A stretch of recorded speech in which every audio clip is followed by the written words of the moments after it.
So I've been a superstar, and I got paid for what I knew, and I shared the game with them. So much guidance. That's what I did. They paid for knowledge. Salutations, family, and welcome back to Ride Along with the Storm. Here recently, family, I just been pondering some things in my mind. And one of the things I've been pondering the most in my mind is the universal law of attraction.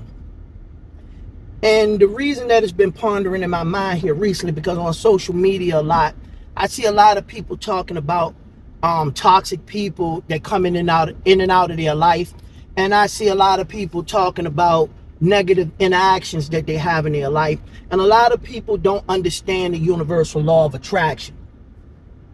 When you deal with the universal law of attraction, family, it's like seeks like.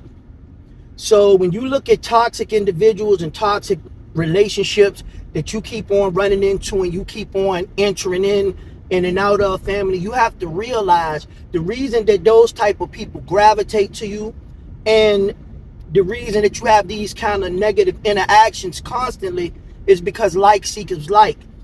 These interactions and these people that come into your life are manifestations of negative aspects and negative thought processes that you have in your mind about yourself.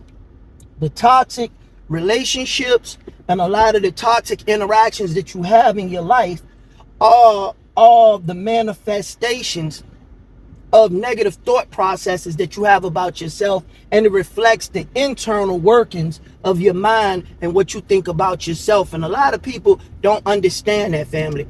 The way that you grow, the way that you get out of these toxic relationships and you stop having these toxic interactions with people, if to do self-introspection, you do self-analysis, you understand your own flaws, you improve your own flaws, and then you can live a better life. You can attract more positive individuals, and you can have more beneficial and fruitful relationships when you first search that for yourself, family.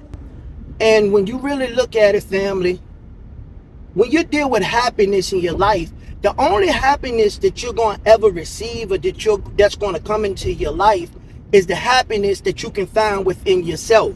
You cannot ever find happiness in external sources when you're dealing with yourself. When you have a negative self-image of yourself and you're not happy on the inside, you'll never be able to find happiness anywhere else from any external source, especially another individual. So I don't care if it's the next girlfriend, like you see Cardi B and Offset, they broke up and they've jumped into the next relationship. I don't care if it's the second or third wife that you've jumped into or the second or third girlfriend or boyfriend you had. You are never going to find happiness in another individual, especially when you've never done the work to make yourself happy and to seek happiness internally. It's like I spoke previously on the subject of stoicism. Stoicism is being able to go within yourself and to find resolution to conflicts internally. It's the same thing with happiness, family. If you cannot manifest happiness for yourself internally,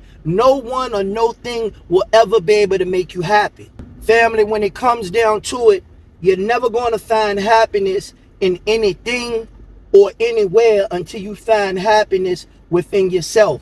You see a lot of people, especially people that come from smaller towns and smaller cities, they say to themselves, oh man, this city is whack.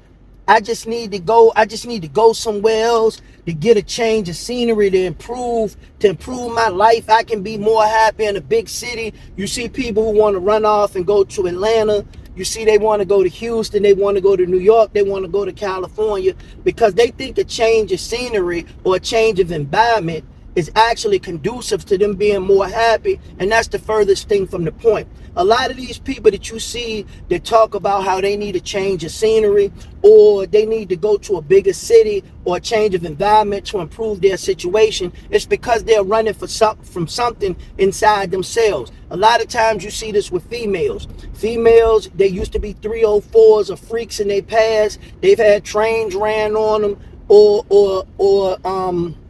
they've been sexually promiscuous in the past, and then they want to change cities so they can go and they feel like they can get a fresh new start where people don't know them. It's the same thing with a lot of dudes. A lot of dudes, they out here, they doing funny business. People know they're men of low moral character. They know they're low vibration and low functioning men. So a lot of people won't even do business with these dudes. Some of these dudes done ran off on the plug one too many times, and now people know they larceny, so people won't even deal with them. And I use the term people that messed up their credit record. A lot of people that messed up their street credibility, and they ain't got no credit record in the street. So what they want to do, they want a change of environment, or they want to jump to another city where nobody knows their background, because then they think they can run the same larceny on other people. The problem is, family, the problem is not the environment and everybody else. You're the common denominator. So when you get this change of environment and this new change of scenery, and you going around these new individuals, guess what happens? You're still the same individual. You still gonna be fugazi. You still gonna try the same larceny behavior that made your credit history no good in the previous environment you were in. So you're just gonna ruin your credit record once again in a new city. I know that a lot of people have past traumas. A lot of people have been through past traumatic experiences in their life, and it makes them think that they can't seek happiness internally. But that's the farthest thing from the truth. But what you have to do, family, you have to be able to go within. You have to work through your past traumas and your past turmoil, and you have to seek resolution, family, in order to find happiness within yourself. Then you can acquire things. You can have significant others. You can have family members. You can inhabit environments, and you can seek happiness from all of these things. Right now, family, I'm at a point in my life right now that my life is probably the most mundane, the most routine it has ever been in my life. It's not the most exciting time in my life by no stretch of the imaginations, family, but I have found utter contentment where I'm at in my life right now, because I'm content within myself. And I found a lot of resolutions to a lot of the past traumatic experiences and a lot of past traumas that I have felt in my life, family. And really, that's a part about maturation, and it's a part about growing.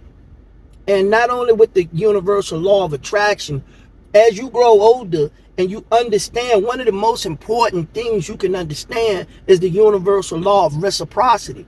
When you deal with reciprocity, family, and you understand that you want to treat people the way that you want to be treated, and you understand the idea of being empathetical and you being able to practice empathy, that makes you an amazing person, family, and you can find so much contentment and so much joy from within that you don't have to search out internal sources. People are always looking for blessings, family. I always see people talking about they want to be blessed. And when they talk about being blessed, they're always talking about receiving. But one thing you got to start realizing, family, is that sometimes you have to be the blessing.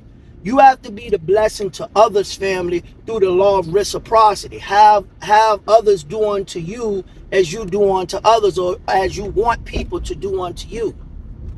When you understand that, family, and you walk around and you try to be the blessing, your own blessings are going to be magnified, and you're going to have a multitude of blessings, because when you act as the blessing, it opens you up and makes you a conduit to receive blessings.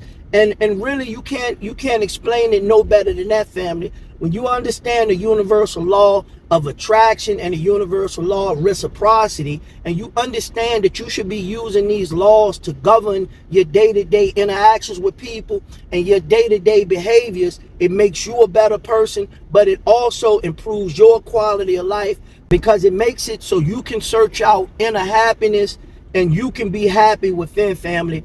And that's just real knowledge for real. But that was something that was on my mind today, family.